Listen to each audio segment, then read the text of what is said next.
I am Bradley Morton, and this is for the interview. Give me a second. The screencasting software is being irritating. So, here we go. Question 1. How do you envision your role in the position contributing to the overall mission of our organization? I'm applying for a position with the Civil Rights Department, or the Civil Rights Division of the Department of Transportation. This is year 3 of an 8-year project to ensure that all pedestrian facilities are compliant with the Americans with Disabilities Act.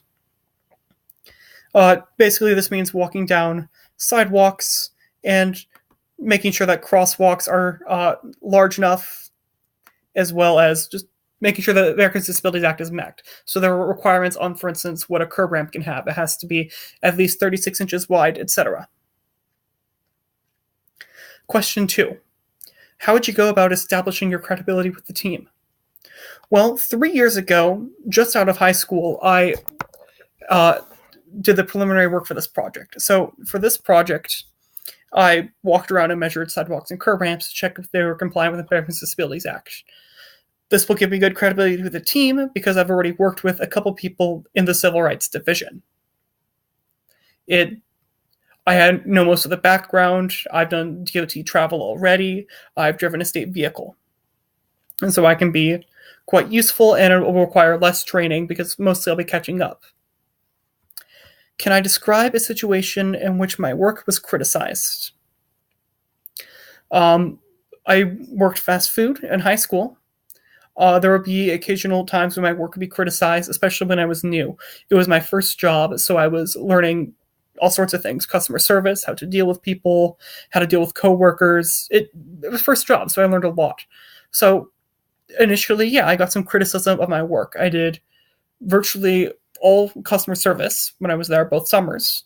So I went from being pretty shy and having trouble talking to people to being much more outgoing. But the first couple weeks were pretty tough. So I'd be criticized if I made an error taking somebody's order, if I didn't follow the script exactly, if I wasn't friendly enough, if I didn't make good eye contact. So by and large, I took the criticism and didn't take any offense and took it as a learning opportunity to improve myself. What irritates you about other people and how do you handle it? Well, I am commonly irritated in a workplace by people who are not interested in doing their job to the best of their ability. In a workplace, you are giving up a certain amount of your time and you're getting compensated for it. So that time is no longer yours. It now belongs to someone else, and you should do your best to do what they are asking and do your best to meet their requirements. What irritates me about coworkers is when they aren't interested in doing their jobs. If they are interested in spending a time on their phone, if they're interested in slacking off or sitting around, or taking longer breaks than are permitted, that's going to bother me. How do I deal with this? Well, by and large, I let things slide was mostly what I did in fast food, since the coworker quality was not particularly high. If I'm in a more professional environment, such as if I receive this position, then I will notify supervisor about unprofessional behavior. What can you offer us that others cannot? Well, for this position, I'm well qualified because I worked on the original project. I measured quite a few sidewalks and curb ramps. One of the 3 people on my interview committee when I actually interviewed this position was one of my coworkers from the time. So, yes, I can offer experience, and having done things. 3 years ago, I traveled to Kodiak Island for a couple days, and we put in 11-hour days to try to make sure and take the measurements and record everything as best we could. Kodiak has 67 curb ramps, and only 2 of them comply with the Americans with Disabilities Act. Or did at the time, anyway. They're 3 years into the project, too, rectifying that.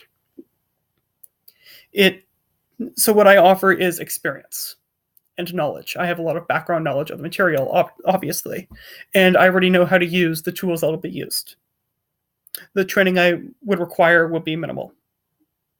If I could choose any superhero power, what would it be and why?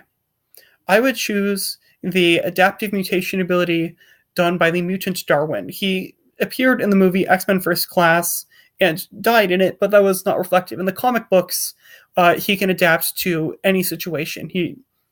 Um, so basically, anywhere he is, he can adapt to the situation. If he's in a dark room, he'll see in the dark. If you put him underwater, he'll grow gills. If you shoot at him, he'll grow armor and it'll deflect it.